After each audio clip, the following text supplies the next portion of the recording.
आप देख रहे हैं वार्ता 24। एक ऐसा देश जहां भारत से करीब करीब 18.5 लाख लोग रहते हैं, वहां सालों से नौकरी करके अपना घर चला रहे हैं। ये रेशो इतना ज्यादा है कि ये कनाडा के पूरे 5% पॉपुलेशन को कवर करता है।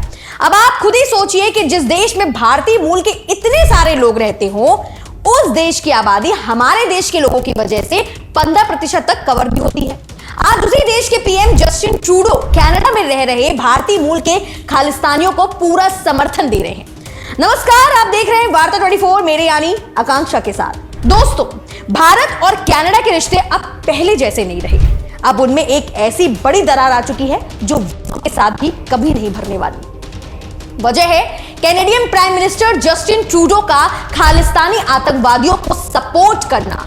वजह है पीएम ट्रूडो का खालिस्तानी निज्जर की हत्या का भारत के ऊपर एलिगेशन या आरोप लगा देना। आपको जानकर हैरानी होगी, मगर यह सच है कि कनाडा के अंदर कम से कम 9 अलगाववादी संगठन हैं। इन सब के बावजूद इनके खिलाफ कोई भी एक्शन अभी तक नहीं लिया गया है, जबकि समय समय पर भारतीय सरकार ने कनाडा सरकार से इन तमाम अपराधियों को डिपोर्ट करने की गुजारिश भी की थी। लेकिन अफसोस की बात यह है कि कनाडा की धरती से अपराधी संगठन भारत में एजेंडा चला रहे हैं। लोग धमकियां देते हैं और फिर टारगेट किलिंग को अंजाम देते हैं। पंजाबी सिंगर एक्टर सिद्धू मूसेवाला इसी ऑनर किलिंग का जीता जागता उदाहरण है। आपको तो याद ही होगा कि सिद्धू मूसेवाला की हत्या के पीछे लॉरेंस बिश्नोई गैंग का हाथ था, जिसके तार कनाडा से जुड़े थे। समझने वाली बात यह है कि ट्रूडो की नाक के नीचे से ये सभी खालिस्तानी पूरी तरह से पनाहगार बने हुए हैं और ट्रूडो है कि खालिस्तानी आतंकवादी हरदीप सिंह निज्जर की हत्या का आरोप का ठीकरा भारत पर फोड़ रहे हैं।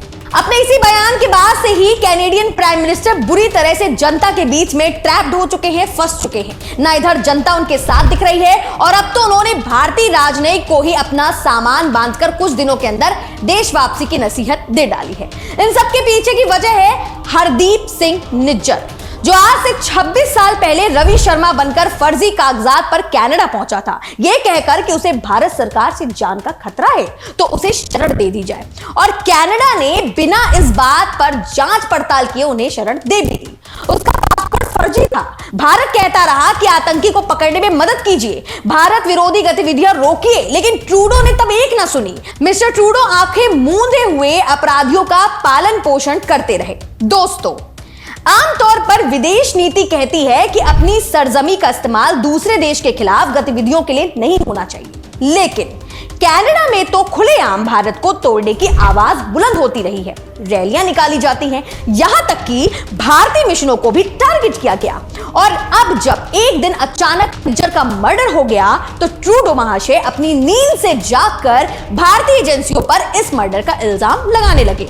कहा जाता है कि उनके इस बयान के पीछे खालिस्तानियों की तरफ से आ रहे प्रेशर है। पर क्या आप मानोगे इस बात को कि जो व्यक्ति पूरे देश का प्रतिनिधित्व करता हो, जो खुद एक प्राइम मिनिस्टर हो, खालिस्तानियों के प्रेशर में आके पूरे देश से बैर ले लेगा? ट्रूडो पर खालिस्तानियों का प्रेशर कितना हो सकता है, इसे समझने से पहले यह जान लीजिए कि वहां सिखों की आबादी कितनी है और वो कितने पावरफुल हैं। कनाडा में रह रहे ज्यादातर सिख भारतीय देशभक्त हैं।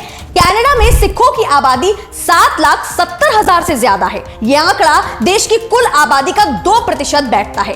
15 सिख एमपी 2021 में कनाडा संसद में चुने गए हैं और 2019 में 18 सांसद सिख बैकग्राउंड के ही थे।